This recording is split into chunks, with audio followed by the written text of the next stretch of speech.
Hey guys, welcome back for the part 2 of Classical School of Criminology. जहाँ पहले part में हमने बात किया था सिजार बेकारिया के कॉन्ट्रीब्यूशंस को लेकर। अब हम आगे बात करने वाले हैं जेरेमी बेंथम के जो कॉन्ट्रीब्यूशंस थे उनको लेकर। Apart from that we are going to discuss the case of Nirbhaya. अब हम आगे बात करने वाले हैं जेरेमी बेंथम की। He was an English jurist and ये थे 1748 से 1832 के टाइम पीरियड तक। अब ये एक और प्रोमिनेंट फिगर है क्लासिकल स्कूल ऑफ क्रिमिनोलॉजी में, और इन्होंने बेकारिया के जो आइडियाज थे ना उसी को थोड़ा सा एक्सपैंड किया था। एंड इन्होंने बात की थी द कॉन्सेप्ट ऑफ यूटिलिटेरियनिज्म या फिर हेडोनिस्टिक कैलकुलस की। ओके, तो इसके बारे में ऑलरेडी क्योंकि हम पहले ही डिस्कस कर चुके हैं तो इसको हम थोड़ा सा और डिस्कस कर लेते हैं। तो ये जो फिलॉसफी था यहाँ पे, अगर हम बात करें प्रिंसिपल ऑफ यूटिलिटी की, तो बेंथम का जो यूटिलिटेरियन का जो फिलॉसफी था ये कहता है कि ह्यूमन एक्शंस जो है वो गाइडेड है, यानी कि वो चलते ही हैं, ठीक है, by the pursuit of pleasure and avoidance of pain, यानी कि वो सुख को पाने जाता है और दुख से दूर जाने के लिए, ठीक है। एंड ये जो कॉन्टेक्स्ट है ना, इसी कॉन्टेक्स्ट से अब हम लॉज और पनिशमेंट को अगर समझे तो ये लॉज और पनिशमेंट जो है ये एम ही इनका ये होना चाहिए कि मैक्सिमाइज करेंगे सोसाइटल हैप्पीनेस को और मिनिमाइज करें उसकी सफरिंग को। सफरिंग इन द सेंस कि अगर हम क्राइम को कम कर दे, पॉवर्टी को कम कर दे, जो भी सोशल इवल्स है अगर हम उनको हटा दें और सोसाइटी में अपलिफ्ट करें, जैसे कि इक्वल अपॉर्चुनिटीज, फिर इक्वल क्लास, इक्वल रिसोर्सेज का डिस्ट्रीब्यूशन, उसकी बात कर रहे हैं हम। वही दूसरी ओर अगर हम देखें हिडोनिस्टिक कैलकुलस की, तो बेंथम का ये कहना है कि एक सिस्टमेटिक मेथड है जहाँ पे एक इंसान जो है वो कैलकुलेट करता है एक पोटेंशियल प्लेजर को जो उसे मिल सकता है, एंड एक पेन को जो उसे मिल सकता है एक एक्शन को करने से, यानी कि उसका कॉन्सिक्वेंस, उसका रिजल्ट। तो ये जो कैलकुलस है ना, अब इसे हम कंसिडर कर सकते हैं कुछ फैक्टर्स के ऊपर, ठीक है।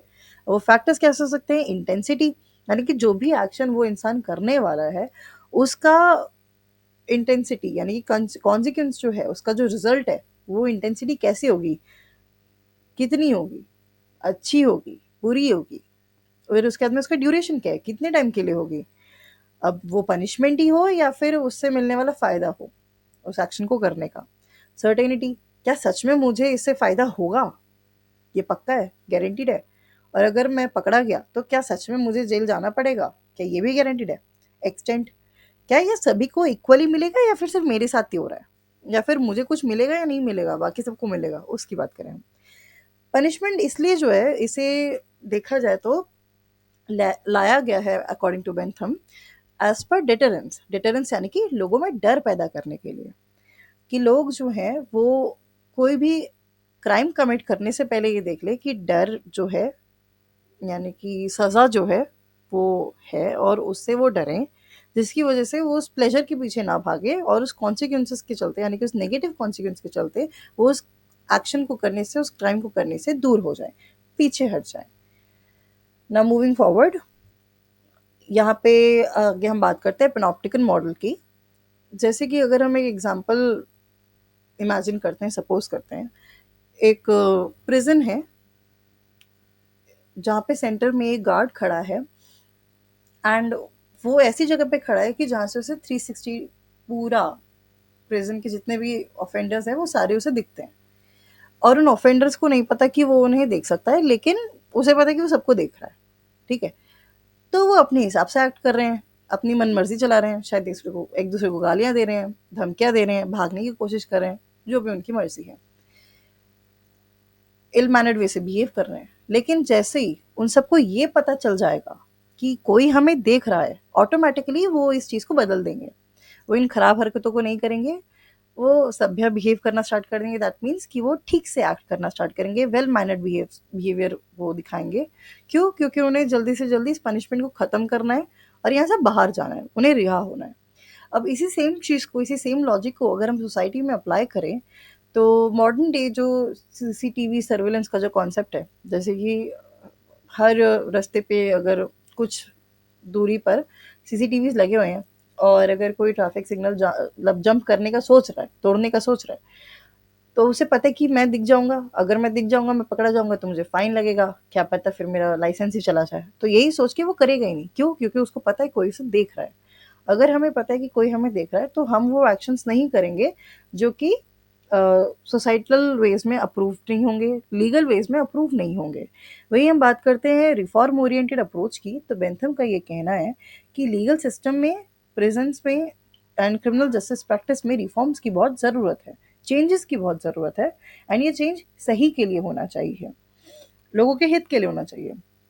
इसलिए ये कहते हैं कि he was in a favour of rational consistent laws, जहाँ पे जो भी ट्रीट मतलब जो भी ऑफेंडर्स है उनको हम इक्वली ट्रीट करें, बेहतर तरीके से ट्रीट करें, ह्यूमन एक ह्यूमनिस्टिक वे में ट्रीट करें। एंड इन्हीं का कहना था कि इसे क्राइम प्रिवेंशन के टूल के हिसाब से ज़्यादा देखा जाना चाहिए वर्सेस प्यूनिटिव मेजर्स को हमें कम प्रेफर करना चाहिए। मतलब कि बहुत हार्श पनिशमेंट्स को हमें इतना प्रेफर नहीं करना चाहिए।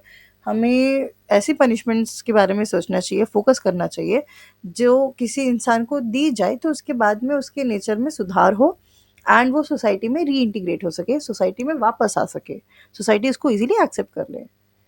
फिर इसी तरह से हम ऑलरेडी बात कर चुके हैं हेडोनिज्म के बारे में और यूटिलिटेरियनिज्म के बारे में, तो इसमें मैं कुछ खास नहीं बता रही, आप पढ़ लो। एंड बाकी है why these concepts were introduced. तो बेंथम के टाइम में ये था, जब उसने ये नोटिस किया, जब उसने इस चीज़ के बारे में बात की, तो उसने यही देखा कि लीगल सिस्टम जो था वो बहुत ज़्यादा आर्बिट्ररी था, यानी कि अपनी मर्जी का मालिक था, बहुत ब्रूटल था, टॉर्चरस था, बहुत खतरनाक था। एंड क्योंकि एक पर्टिकुलर सेट ऑफ लोग ही थे जो इसको कंट्रोल कर रहे थे, तो बाकी लोगों के फेवर में कभी कुछ हो ही नहीं रहा था, ना ही मतलब कोई इक्वालिटी की तो कोई बात ही नहीं हो रही थी, फ्रीडम नहीं था। इसलिए उन्होंने ये हेडोनिस्टिक और यूटिलिटेरियन प्रिंसिपल्स की बात की थी। और बेंथम का यही कहना था कि हमें ज़्यादा से ज़्यादा ह्यूमन और जस्ट सिस्टम की ज़रूरत है। एंड पनिशमेंट जो है ना वो एक इंडिविजुअल बिहेवियर को भी सुधारे, उसके साथ भी चले, प्लस सोसाइटल नीड्स को भी ध्यान में रखे। और जो गोल था वो क्राइम को प्रिवेंट करना था बाय मेकिंग श्योर कि ये जो कॉन्सिक्वेंसेस है, यानी कि फाइनल रिजल्ट जो है क्राइम को करने के बाद, पनिशमेंट जो है, ये ज़्यादा महंगी पड़ेगी, ये ज़्यादा भारी होगा वर्सेस जो क्राइम करने के बाद मुझे फ़ायदा हो रहा है उससे। इसलिए डिस्करेज करने की कोशिश कर रहे हैं यहाँ पे इंडिविजुअल्स को जो कि इलीगल एक्टिविटीज़ में इन्वॉल्व हो रहे हैं। यहाँ पे ये सीधे से उसकी बात करते हैं। अब हम बात कर रहे हैं निर्भया के केस के बारे में। एंड ये जो फ्लॉ हमें देखने को मिलता है या फिर मिल सकता है ये in the maxim of swift, severe and certain punishment के नेचर में। तो अगर मैं थोड़ा सा ब्रीफ दूँ इस केस के बारे में, दिस इंसिडेंट हैपेंड इन 2012 16 दिसंबर। और इसकी वजह से काफ़ी नेशन वाइड अप्रोर हमें देखने को मिला, काफ़ी प्रोटेस्ट देखने को मिले, कैंडल मार्च, हमें रैलीज देखने को मिली, बहुत कुछ लाइक नेशन वाइड इसमें एक अवेयरनेस देखने को मिला था पॉपुलेशन में, नॉट इवन सिर्फ दिल्ली बट ओवरऑल लोगों में एक सेंसिटिविटी जागी थी, एक अवेयरनेस जागा था। और इसके बाद फिर ऐसे इंसिडेंट्स और हुए 2013 अनफॉर्चुनेटली। आई मीन 2013 शक्ति मिल्स वाला इंसिडेंट हो, 2017 हो, 2018 हो, फिर 19 हो एंड अब 24 हो। इस टाइप के इंसिडेंट्स में कोई कमी देखने को नहीं मिल सकी। अगर उस टाइम के इंटरव्यूज़ को कोई अगर ध्यान से देखे, यूट्यूब पे अभी भी अवेलेबल है, तो उसमें कई सारे लोगों से जर्नलिस्ट पूछते हैं कि आपको क्यों लगता है कि इस टाइप के इंसिडेंट्स रुक क्यों नहीं रहे हैं। तो कई सारे लोगों का ये कहना है कि हमारा जस्टिस सिस्टम कहीं ना कहीं फेल हो चुका है, ऑलरेडी एक केस हो चुका है लेकिन उसका पनिशमेंट जो है वो आज भी अवेटेड है। तो अभी ये इंसिडेंट था 2012 का, बट इसका पनिशमेंट का जो एग्जीक्यूशन है, कहने की बात थी कि 2013 सितंबर में एग्जीक्यूशन की बात हो चुकी थी, तय था कि होगा, डेथ पेनल्टी मिलेगी, कैपिटल पनिशमेंट मिलेगा, लेकिन तब नहीं मिला। एग्जीक्यूशन जो है वो 2020 में मिला था in the month of March. तो 8 साल का कंप्लीट डिले हमें देखने को मिला। अब हमें एक मैक्सिम और भी जानना है यहाँ पे, justice delayed is justice denied, यानी कि इतना टाइम हो गया कि उस जस्टिस की फिर कोई वैल्यू ही नहीं रही, it was of no use. तो अगर हम बात करें पहले एलिमेंट की विच वॉज स्विफ्ट जस्टिस, तो ये जो प्रिंसिपल है ना सिर्फ पनिशमेंट का, कि पनिशमेंट जो है वो क्राइम होने के तुरंत बाद मिलना चाहिए ताकि एक स्ट्रॉन्ग डिटरेंस इफेक्ट, यानी कि एक डर जो है वो हमें अच्छे से देखने को मिले, ये इस केस में कुछ हो सकता था लेकिन हुआ नहीं। क्यों? क्योंकि जो ट्रायल है ना, इसे हमने बढ़ा तो दिया था, स्पीडी ट्रायल का कॉन्सेप्ट भी यहाँ पे हमें देखने को मिला, तो एक्सपेडाइट तो हमने कर दिया था इस पूरे प्रोसेस को, डेथ सेंटेंस भी हमने डिक्लेयर कर दिया था 2013 में, लेकिन इम्प्लीमेंटेशन जो है वो काफ़ी ज़्यादा डिलेड हो गया था।